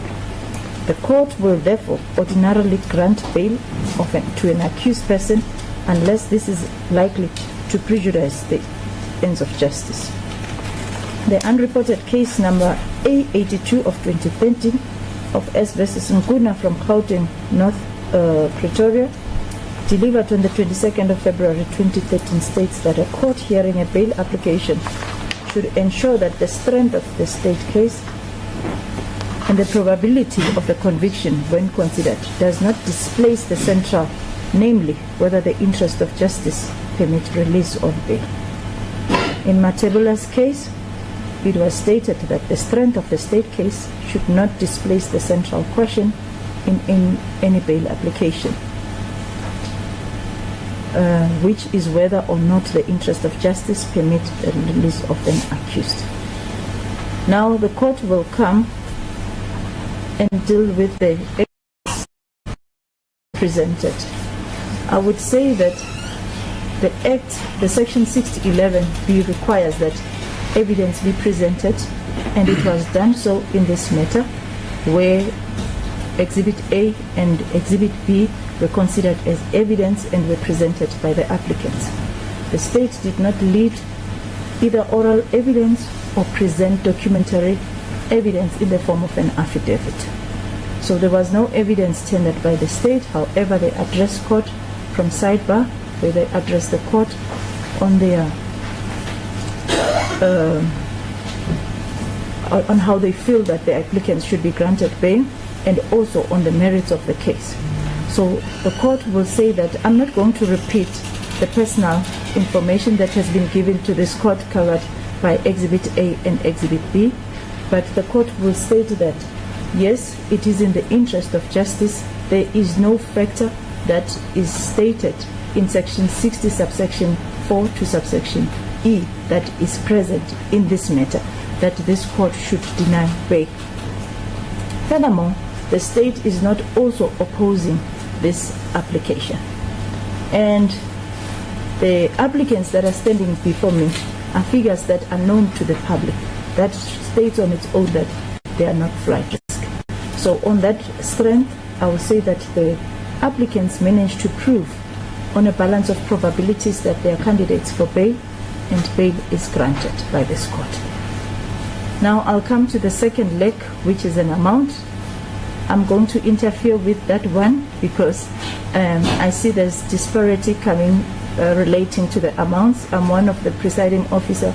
I know that one of the issues that the court should consider is the means of the applicant if you can pay that amount of bail. And this court is of the opinion that the second applicant, if this court can increase the bail to an amount of 30,000, the accused, it will not tantamount accused number 2 of this court of refusing you to be released on bail. Now, the court will make sure that the bail is of the same amount and it's granted in respect of applicant number 1 and number 2, and fixed in an amount as prayed for by applicant number 1 in the amount of 30,000, as well as in respect of applicant number 2, it's fixed an amount of 30,000. Now I'm coming to the condition. The first condition is that first and second applicant make sure that you attend court on every date, time and venue that this matter is postponed to until it's finalized. Remain in attendance until your name is called. If you fail to do so, warrant of arrest will be authorized immediately against you. The bail will be cancelled. Bail money will be forfeited to the state. Secondly, failure to attend court, it is a criminal offense on its own. So if convicted for that, it will be a term of imprisonment or a fine as a sentence. The second aspect I'm going to request is that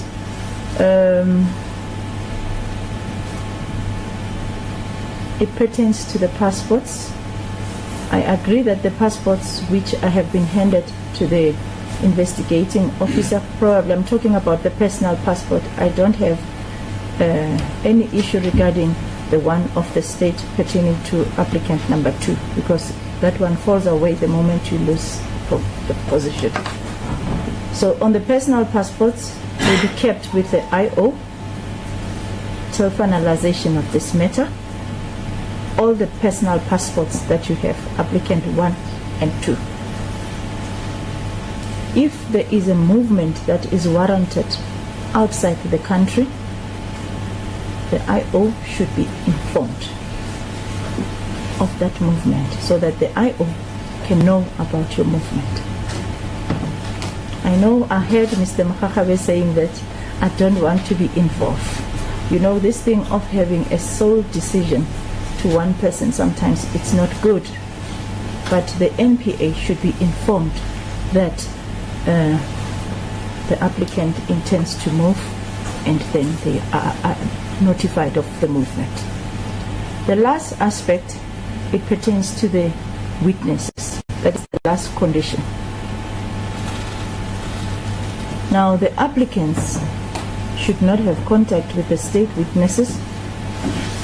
Going to request Mr. Makakabe to provide the list of the witnesses by end of today so that they know who the witnesses are involved, directly or indirectly. So there should be no contact with the state witnesses. Those are my conditions for this bail. As it pleases the court. As God please, Your Worship. Your Worship, can I just address the court on the last aspect that the court has just indicated, that the state should provide the list of witnesses. You may be seated to applicant. Your Worship, I humbly request that it be provided at a later stage, Your Worship. The reason is that I'm unavailable physically as of today up until the end of the month, Your Worship. I will, however, liaise with my colleagues in relation to that, Your Worship, and it will be made available at a later stage. The date stage of making this list available will be discussed between the parties involved. I'm talking about the legal representative and the prosecutor. Please, the court. Thank you. That's sensible, Your Worship. Thank you. All right. Suppose the outstanding thing, Your Worship, at this stage is a remand date. Yes. Your Worship, my colleague and I have approached the custodian of the Central Diary with a remand date. The agreed upon date with leave of this Honourable Court is the 23rd of July, 23rd July. It is back to court number 10, Your Worship. 23rd of July, court 10. Correct, Your Worship. And the reason for the remand, in the light of the fact that copies of the docket will be provided to the defence after this remand, it is for consultation and instructions, Your Worship. And I suppose both my colleague will then confirm and address the court in respect to the date, Your Worship. As please the court. Thank you, sir.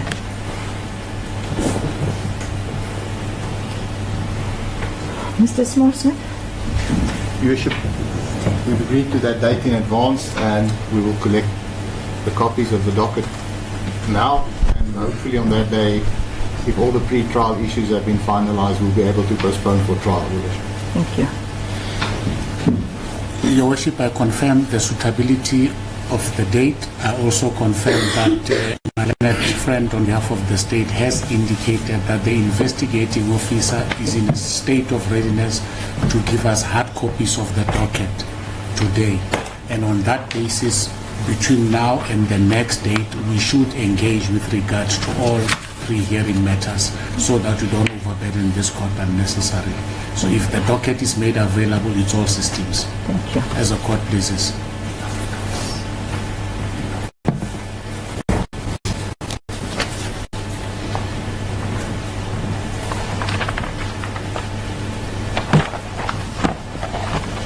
Can you please be patient with me? I just want to write the conditions on the charge sheet.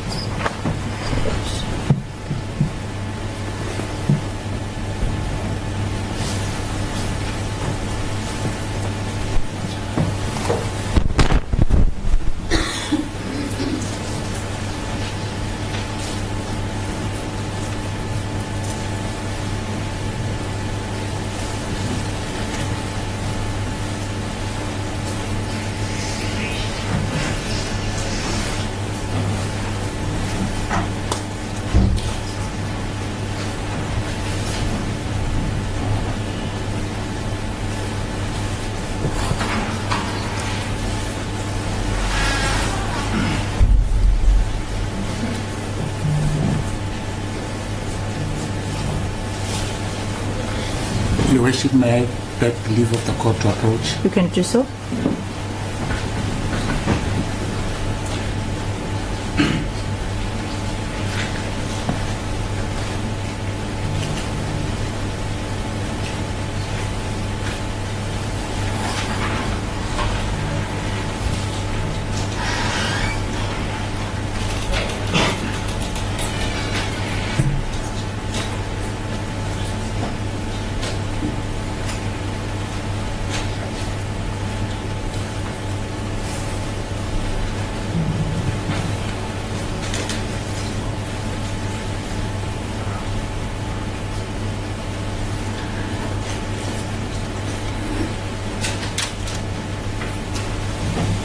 I'm indebted to the court, Your Worship. You're welcome, sir.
May you please rise the two applicants?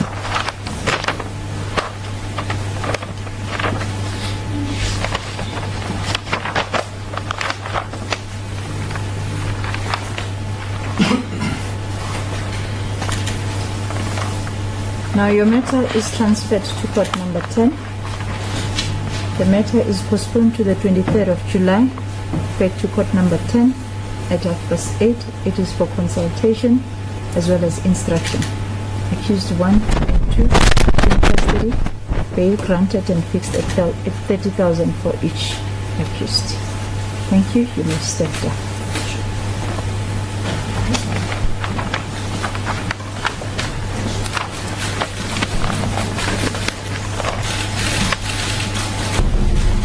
Your Worship, might we be provisional excused to go and pay? Yes, sir. Thank you.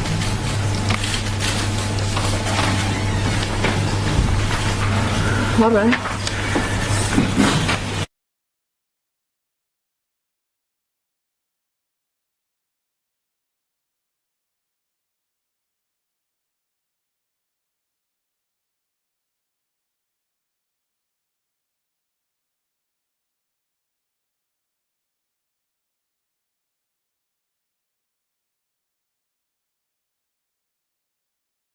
Today is accused first appearance for both of them. The charges that will be preferred against both accused, Your Worship, are that of contravention of Section 3 of the PRECA Act, Your Worship, that will be the Prevention and Combating of Corrupt Activities Act 12 of 2004. The other charges that will be relating to the accused, Your Worship, is that of contravention of Section 4, Your Worship.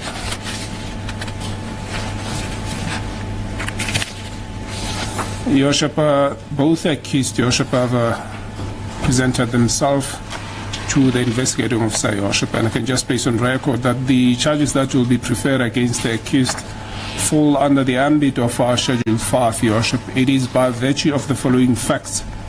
Can I please have the charge sheet, Mr. Mphakabi? Your Worship, the charge sheet is before court already. Oh, The it's before J50. court. Correct, Your Worship. Let me just check. Oh, I think it's under this.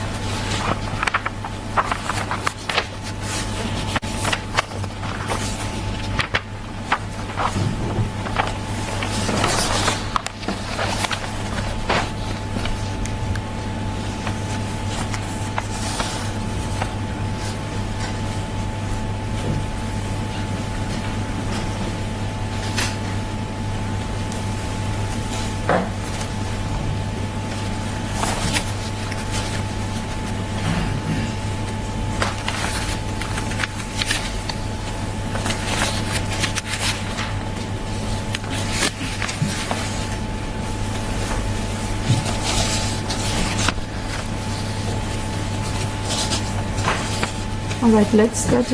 You don't have opposition. I just have to make a ruling before you go to the charges themselves and the bail application As please the for court. the media houses, so that I can make a ruling for them.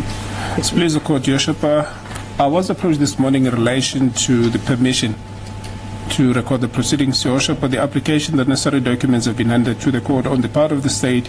There's no objection, Your Worship. I suppose both my colleagues on behalf of both accused, Your Worship, can then indicate to the court their status in relation to the recording of the proceedings.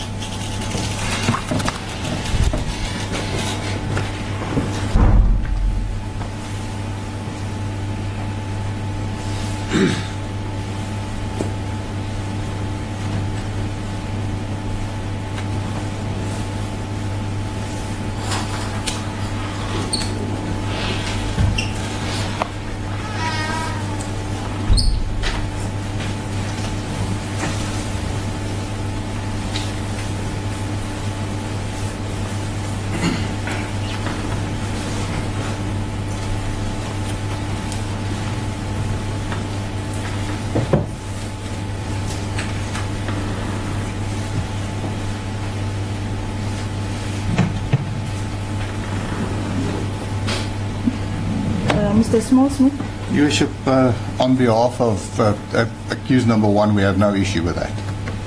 Thank you. Mr. Majavo has already indicated, but it was off record. Can we just place it on record now? Technically so. On behalf of my client, Mr. Zizi Kodwa, as a public representative, he appreciates the role of the media in a constitutional democracy. In the result, he has no objection to the media being admitted to cover these proceedings. As the court pleases.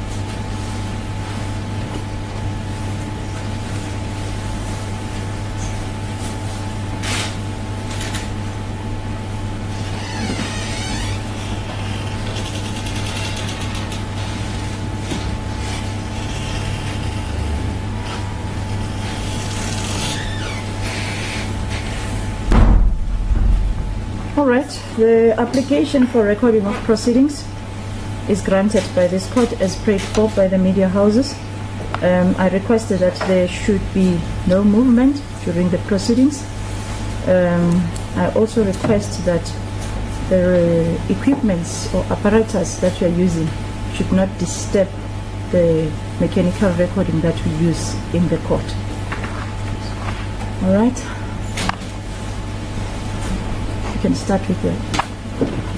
Sorry about that, Mr. As please the court, Your Worship, just for administrative purposes, Your Worship will note that attached to the J15 are 2 warrant for arrest that has been executed today, Your Worship. I humbly request that both warrants be cancelled in respect of both accused, Your Worship.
Warrant of arrest authorized against accused 1 and 2, respectively, are cancelled, dated the 4th of June.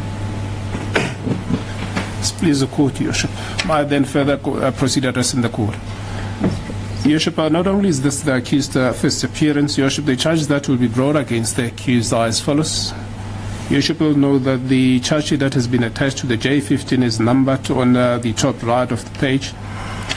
On page 5, Your Worship, of the charge sheet, there's a clear indication in relation to the following charges that will be preferred against both accused. It is contravention of Section 3, right with relevant sections of the Prevention and Combating of Corrupt Activities Act of 12 of 2004.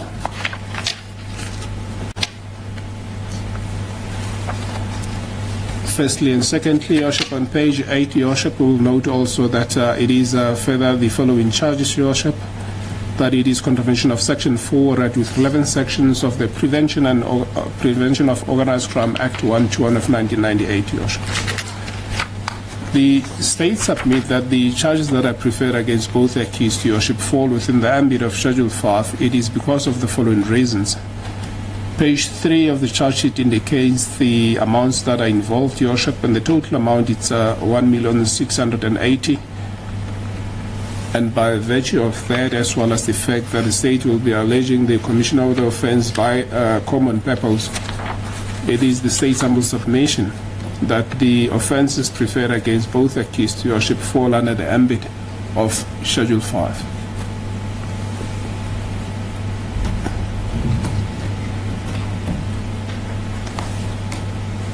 Is that all from your side? Your Worship, on part of the state, that should be all. In the light of the fact that it is a Schedule 5, Your Worship, obviously the defence bears the onus of proving that it is the interest of justice that the accused can be released on bail, Your Worship. Please the court.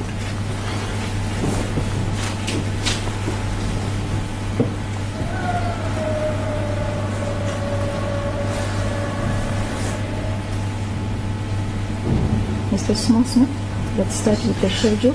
Your Worship, thank you. I I confirm that I'm in agreement with the prosecutor that this is a Schedule 5 bail application and that you have to be persuaded, ma'am, that the accused can be released on bail.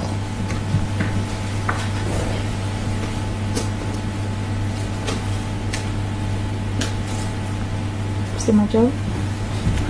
Confirm the same, Your Worship.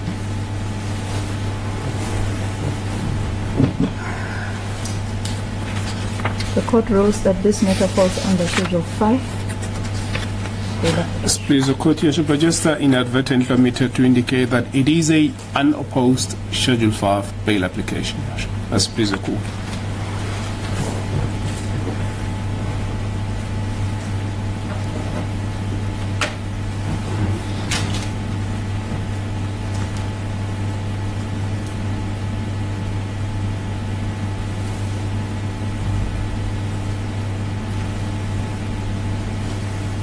Before you start, Mr. Smith, let me just warn the two applicants before court. Can the applicants please rise?